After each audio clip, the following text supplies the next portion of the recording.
تو کیا اب ڈونلڈ لو جو ہے عمران خان سے ملاقات کرے گا؟ میرا خیال ہے ڈونلڈ لو کو تو شاید نہ کہا ہو، پتہ نہیں اسی کے بارے میں کہا، یا جو بات کل چل رہی تھی کہ امریکن ایمبیسڈر جائے وہاں ملنے کے لیے، مجھے نہیں پتا کہ وہ آتے ہیں یا نہیں آتے، مگر ایک بات تو طے ہے کہ وہاں یہ ایشو چھڑ گیا ہے کہ یہ اللیجیٹمیٹ گورنمنٹ ہے.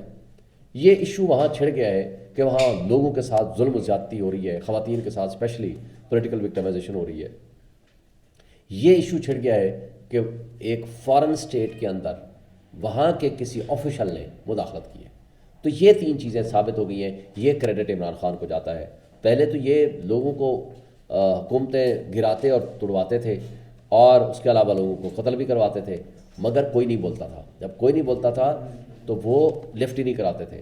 آج اگر یہ ایک ایشو کریٹ کیا ہے عمران خان نے، اور پوری دنیا نے اس کو دیکھا اور پوری دنیا نے اس کو آبزرو کیا، تو میں یہ سمجھتا ہوں کہ یہ کریڈٹ آپ کے عمران خان کو جاتا ہے. دیکھیں، اگر آپ اس کو پی جاتے ہیں یا کوئی نہیں بولتا، جب چاہیں آپ کو ہٹا دیں، کل کون پرائم منسٹر ہوگا جو سٹینڈ کرے گا بڑی طاقتوں کے مقابلے میں؟ کیونکہ وہ تب سٹینڈ کرے گا جب آپ کا پبلک ان کے ساتھ کھڑی ہو، جب قوم اس کے ساتھ کھڑی ہو، اور اس کے ساتھ اس کو ٹرو سینس میں ہم پروٹیکشن دیں. اگر ہم اس کو سزا دے دیتے ہیں، سزا برقرار رہتی ہے، اللہ نہ کرے اللہ نہ کرے. مجھے بتائیں، جو بھی کوئی پرائم منسٹر آئے گا وہ کہے گا کہ جو کچھ آ رہا ہے نا، جس طرح آ رہا ہے ویسے تسلیم کرتے چلے جاؤ. آپ کی انڈیپینڈنس کہاں رہی؟ پھر آپ نے انگریزوں سے آزادی کس لیے حاصل کی تھی؟ اس لیے کی تھی کہ آپ ایک آزاد قوم ہیں، آزاد ریاست ہے، اور آپ کے آزادانہ فیصلے ہونے چاہیے. شیخ شاہین صاحب، یہاں پہ ایک سوال آپ سے کرنا چاہیں گے. ایک طرف ہم نے کل دیکھا کہ عمران خان صاحب کی جو پریس ریلیز باہر آئی اور میڈیا سے جو چیزیں باہر ہمارے سامنے آئی، اس میں مولانا فضل الرحمان صاحب اور شیخ رشید صاحب کو بھی انہوں نے احتجاج میں شرکت کی دعوت دی ہے. لیکن کچھ ذرائع یہ بھی بتاتے ہیں کہ علی امین گنڈاپور کے خلاف درخواست دینے والے جو تھے وہ مولانا فضل الرحمان کی پارٹی کے لوگ ہیں، اور مولانا فضل الرحمان نہیں چاہ رہے کہ علی امین گنڈاپور جو ہے مزید وزیر اعلیٰ رہے. تو ایسے میں ان کو دعوت دینا کیا درست ہے، یا خان صاحب تک اندر جو ہے خبریں درست نہیں پہنچ پاتی؟ دیکھیں، اس میں تو کوئی شک نہیں ہے کہ بہت ساری خبریں ان تک نہیں بھی پہنچتی، سوائے ایک ڈان اخبار ان کے پاس جاتا ہے، وہ ایک یا ہم لوگ جا کر جو بتاتے ہیں. کل میں موجود تھا جب صحافیوں سے بات ہوئی، تو صحافیوں نے یہ ایک سوال کیا. انہوں نے کہا جی فلاں کو بلائیں گے؟ انہوں نے کہا ہاں بلائیں گے. انہوں نے کہا فضل الرحمان کو بلائیں گے؟ ہاں. انہوں نے کہا بلا لیں گے، لیکن ان کا پتہ کوئی نہیں کہ وہ آتے ہیں، یا وہ ان کے بارے میں وہ کیا.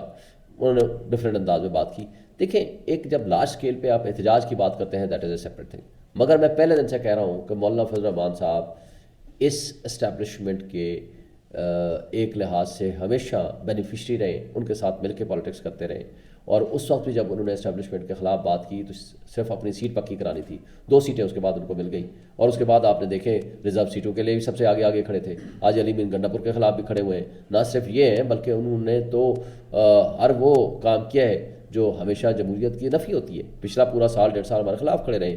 یہ انہوں نے اس فلو میں کہا کہ ہم جب بلائیں گے احتجاج کے لیے جو آنا چاہے آ جائے.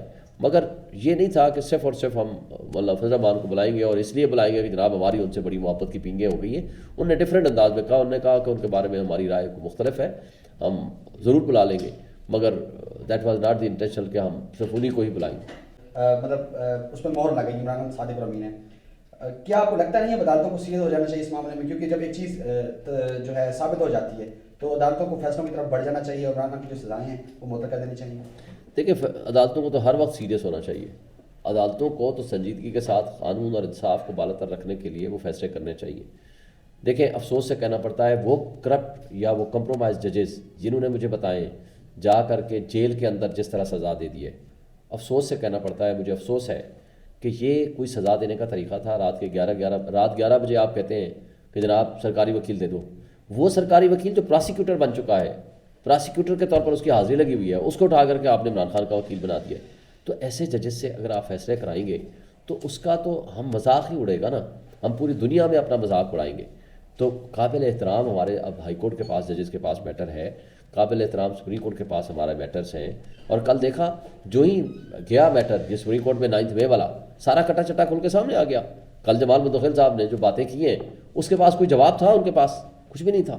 دیکھیں، یہ آپ ایک پارٹی کو ڈسمنٹل کرنے کے لیے کسی بھی ایک واقعے کو آپ استعمال کریں گے تو وہ ساری دنیا دیکھ رہی ہے. دیکھیں، ظلم کا بدلہ ووٹ سے لوگوں نے دے دیا. ہم آپ کے سامنے بیٹھے ہیں، سب نے ہمیں جتایا، لوگ خود کھڑے ہوئے، قوم خود نکل آئی. مگر اس سے پہلے کہ قوم اور عوامی انقلاب کو آپ تسلیم کریں، آپ ان کو مجبور کر رہے ہیں کہ کل وہ ہتھیار اٹھائیں یا کوئی ایسا رستہ اختیار کریں جو پرتشدد ہو. یہ قابل افسوس ہوگا، یہ نقصان دہ ہوگا ہمارے ملک کے لیے. اچھا یہ بتائیں کہ جیسے آپ نے بات کی کہ خان صاحب کہتے ہیں کہ جو موجودہ سیٹ اپ ہے یہ 4-5 مہینے سے زیادہ چلتا ہوا نظر نہیں آ رہا. ابھی تک خان صاحب کا یہ موقف بھی ہے کہ ہم پیپلز پارٹی کے ساتھ اطاعت نہیں کریں گے اور ایم کیو ایم کے ساتھ نہیں کریں گے. اس کے بعد اگر پی ٹی آئی اقتدار میں آتی ہے تو وہ جو نمبر ہے وہ کیسے پورا کریں گے اگر پیپلز پارٹی کے ساتھ بھی نہیں جاتے, ایم کیو ایم کے ساتھ بھی نہیں جاتے, ان کے ساتھ تو ویسے ہی نہیں جاتے. سمپل ہے, ہم تو 180 سے زائد سیٹیں لے چکے تھے. لائن آپ رات کے 12 بجے تک کا سارا ریکارڈ اٹھا لو, آپ اپنے میڈیا کا اٹھا لو. جو ای سی پی نے دیکھا نا, ای سی پی نے ان کو ریکارڈ بھیجا, ان کو انفارمیشن بھیجی کہ جی یہ لوگ جیت رہے ہیں. میرے پاس ابھی بھی کسی نے بھیجا ہوا تھا رات 11 بجے 12 بجے. اب میرا 46,000 ووٹ کا ڈفرینس ہے 46,000 کا, اگلا بندہ 19,000 میں پتہ نہیں بیٹھا ہوا ہے. اور جب وہ چلے گئے کسی مخصوص جگہ پہ رات 12 بجے, واپس آتے ہیں 3 بجے, جا کے رزلٹ بدل جاتے ہیں. بھائی آج بھی آڈٹ کرا لینا. دیکھیں 3 اداروں نے, میں لوکل اداروں کی بات کرتا ہوں, انٹرنیشنل ورلڈ نے تو بہت کچھ کہا. پل ڈیٹ نے, فافن نے, پٹن نے کیا کہا؟ الیکشن کمیشن کو ریزائن کرنا چاہیے. انہوں نے کہا جوڈیشل کمیشن کے ذریعے آپ اس کی انکوائری کرا لیں. میں نے خود خط لکھا تھا چیف جسٹس آف پاکستان کو, آپ کو یاد ہو میں نے دیا تھا آپ سب لوگوں کو. میں نے کہا تھا یہ 3 دن میں آپ مسئلے کا حل کر سکتے ہیں.